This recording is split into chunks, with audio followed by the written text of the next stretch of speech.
Oi, gente, bom dia. Do 6 de 2025, a oportunidade que a gente tem de conversar um pouco sobre a palavra de Deus.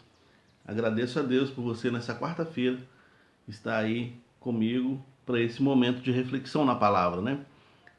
Você que assiste em outro momento, seja bem-vindo também, que Deus te abençoe poderosamente.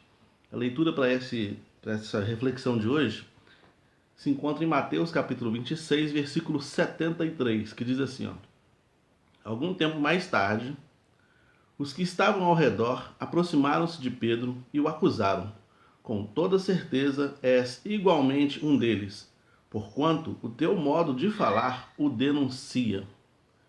Porquanto o teu modo de falar o denuncia. Essa parte do versículo que me chama a atenção. Mas para você que não está familiarizado com esse texto bíblico, ele se refere à negação de Pedro. Foi quando o Simão Pedro negou Jesus 3 vezes porque estava com medo de se comprometer com Jesus naquele momento em que Jesus estava sendo preso para ser morto. Então Jesus estava sendo preso, ia ser julgado e posteriormente seria morto. Então Pedro não queria se identificar com Jesus nesse momento. Ele queria se identificar com Jesus em outros momentos, mas não nesse. Porque esse momento era um momento de risco. Pedro corria o risco também de ser preso, considerando que eles estavam no pátio da casa do sumo sacerdote, porque a Bíblia vai dar um detalhe interessante no Evangelho de João. Vai dizer que João era conhecido do sumo sacerdote, ele conhecia a alta cúpula da religião judaica da sua época. Ele tinha certos conhecimentos. O sumo sacerdote era a pessoa mais importante da nação judaica e João era conhecido dele. Então João consegue entrar no pátio do julgamento de Jesus e leva Pedro consigo. E aí Pedro estava ali, por ali, se aquecendo em alguma fogueira, e as pessoas perguntam: Você estava com ele? Com Jesus, né? Você andava com Jesus? E Pedro: Não, não conheço esse homem, não conheço esse homem. Chegou um momento que a Bíblia diz que Pedro começou a xingar para afastar as pessoas, e porque ele não queria ser identificado mesmo com Jesus. Mas aqui nesse versículo 73 do capítulo 26 de Mateus, tem uma expressão interessante que nós lemos aqui que fala assim, ó: A tua fala te condena, o teu jeito, Pedro. Você não tem como disfarçar. Aqui a gente percebe Pedro sendo traído pela sua personalidade em transformação.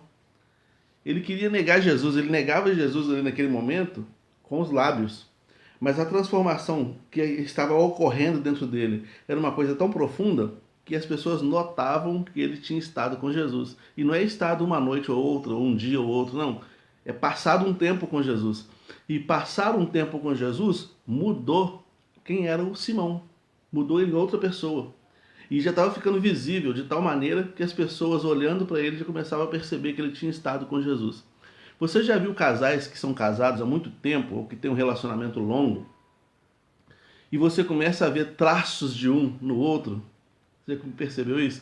A maneira como pega um copo, a maneira como a pessoa fala, as entonações da fala da pessoa, vai ficando tudo muito parecido, a maneira como senta. A pessoa vai tomando as mesmas formas do cônjuge, que anda muito junto, porque a psicologia vai dizer que algumas coisas moldam a nossa personalidade e o nosso caráter. E uma dessas coisas é o meio social. Então, com quem a gente passa mais tempo, a gente vai ficando parecido. Porque essa pessoa com quem a gente passa mais tempo e que passa mais tempo com a gente, vai sofrendo ou vai acontecendo uma fusão de personalidade, de caráter, de influências.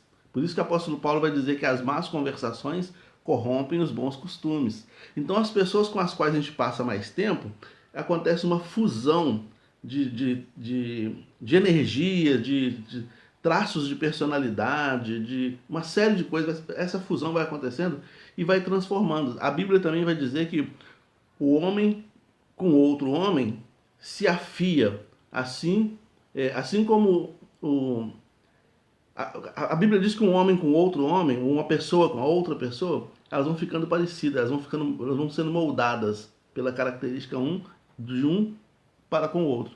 Personalidades são características, traços e comportamentos de uma pessoa.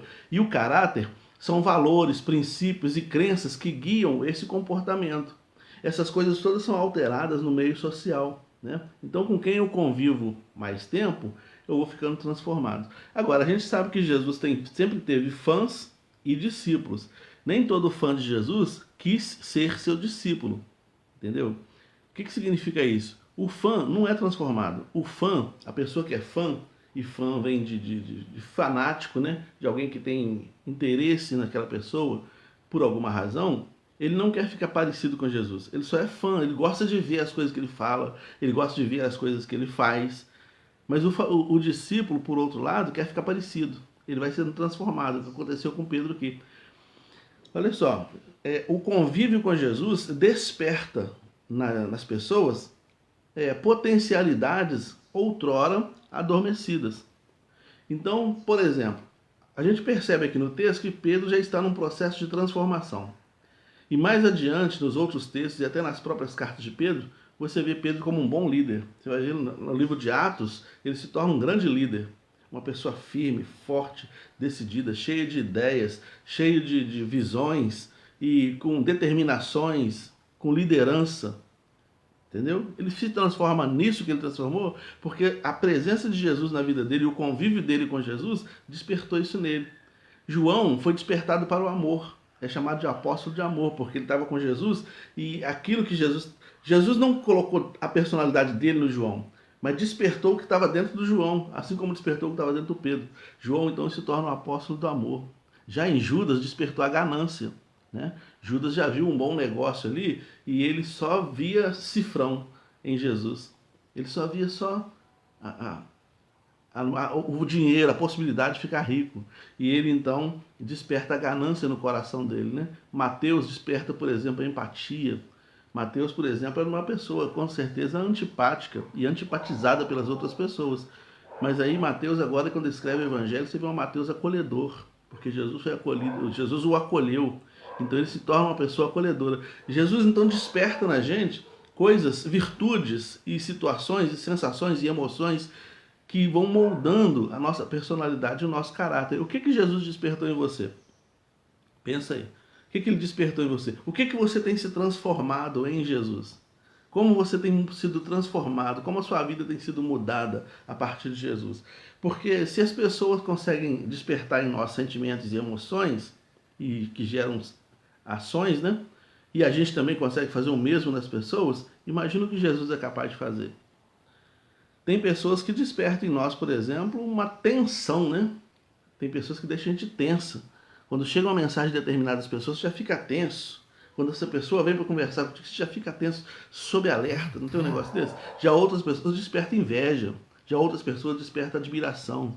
Né? Às vezes você vê uma pessoa que tem uma fé inabalável, uma pessoa de oração, aí isso desperta em você uma certa necessidade de santidade, você quer ficar parecido com aquela pessoa. Você passa um tempo com uma pessoa que lê muito a Bíblia, então você vai na casa de uma pessoa, igual nós fomos na casa do pastor Wesley, e lá eles têm alguns hábitos interessantes, e a gente volta motivado também a mexer na nossa estrutura, na nossa vida, na nossa cabeça, no nosso modo de ser, porque a gente achou aquele modo de ser da família interessante, então vamos adaptar isso na nossa.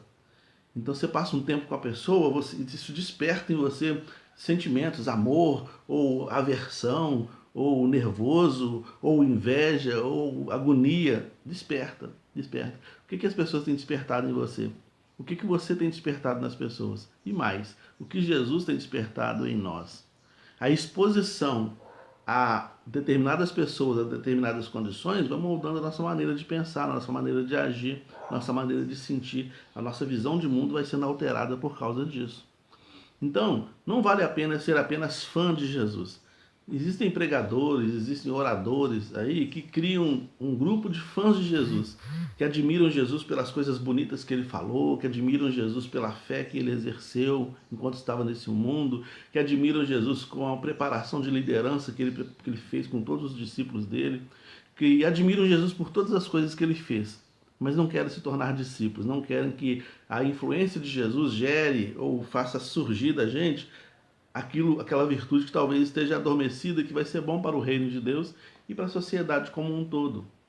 Então, ser discípulo de Jesus é assumir um compromisso de transformação para ajudar, como Paulo fala que nós somos cooperadores com Deus, né? Para ajudar na transformação do mundo. Entende? Eu volto a dizer uma coisa que eu disse acho que no início da semana, que eu já tinha visto, o Hélio me mandou, achei interessante. Deus não vai transformar o meu casamento. Deus vai transformar a minha vida para que eu transforme o meu casamento. Deus não vai limpar o rio Paraibuna que está sujo. Deus vai transformar a minha vida para que eu limpe o rio Paraibuna e assim eu tenha tranquilidade. Deus não vai transformar as coisas que eu posso transformar. Ele transforma a mim. Então por isso que eu tenho que passar da categoria de fã para discípulo. Porque eu transformado serei também um agente de transformação. É isso que Jesus queria fazer. E é por essa razão que ele estava transformando Pedro. E mais para frente, no livro de Atos, acerca de Pedro e João, vai se dizer assim: esses homens que têm alvoroçado o mundo, chegou aqui. Olha, quem diria, hein? Que 2, 3 anos depois, alguém ia falar que Pedro e João estavam alvoroçando o mundo. Eram apenas pescadores, homens que nem sabiam falar direito, que não tinham estudo formal. Eles tinham conhecimento básico, mas não tinham estudo formal. Eram chamados de indoutos, mas eles agora tinham uma loquacidade, uma forma de falar. Eles tinham estado com Jesus de uma maneira tão profunda que a característica, o caráter deles e a personalidade foi transformado de uma maneira tão profunda, de líderes tão grandes, tão poderosos, que foram chamados de alvoroçadores do mundo. Olha que poder que tem quando a gente passa da ideia de fã para discípulo. Eles transformaram o mundo da sua época. Eles falaram para magistrados, eles pregaram para autoridades, e eram homens que eram indoutos. Isso causou admiração, porque esses homens que eram os magistrados, os líderes da sociedade, eles diziam: como que a gente escuta esses homens falar desse jeito, essas coisas com tanta profundidade, se a gente sabe que eles são indoutos, a gente sabe que eles não têm estudos formais. Esses homens não passaram nas nossas academias para aprender a cátedra, para aprender a falar, para aprender as dinâmicas da cultura, mas eles são pessoas que estão transformando o mundo, transformando vidas. É por isso que Jesus quer transformar você num discípulo, para que você transforme vidas, para que também a mesma influência de transformação que ele gerou em mim, em você e no Pedro, como a gente viu no texto, ele também quer gerar em outras pessoas através de você. Alguém que precisa olhar para você e falar assim: você esteve com Jesus. Não foi isso que disseram para o Pedro no pátio do sumo sacerdote? Você esteve com ele, você fala igual ele. E é por essa razão que em Antioquia os apóstolos foram chamados, os discípulos foram chamados pela primeira vez de cristãos, porque lembravam muito Jesus. E considere que a maioria das pessoas que estavam em Antioquia não tinham estado com Jesus. Considere isso, porque foi uns 20 anos depois, eles não tinham estado com Jesus. Eles tinham estado com os discípulos de Jesus. Mas a influência de Jesus de transformação foi tão grande que passou dos apóstolos para os discípulos e chegou até as pessoas que estavam em Antioquia e ficaram parecidos com Jesus. Cristão significa parecidos com Jesus, pequenos cristos, né? Aqueles que são semelhantes ao Cristo. E há 2000 anos, pessoas ainda conseguem exalar esse perfume, essa imagem, essa emulação da pessoa de Jesus. E ele quer fazer isso através da minha vida e da sua também. Então, é isso. Por isso que a Bíblia diz no Salmo 1 que é importante meditar na palavra de Deus de dia e de noite, porque quanto mais contato eu tenho com a palavra, mais a minha personalidade, meu caráter vai sendo transformado.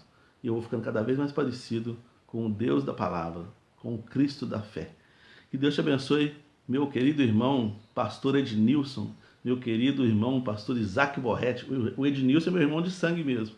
Isaac Borretti, todo mundo conhece, né? Nosso querido pastor, também pastor Gilberto, também a Sandra está aí, também todos os demais irmãos que aí estão. Que Deus abençoe a vida de cada um de nós, meu sogro José Antônio. Amanhã a gente se encontra, se Deus assim permitir, a partir das 7h para as 8 da manhã, conversando um pouco mais sobre a palavra de Deus. Deus te abençoe.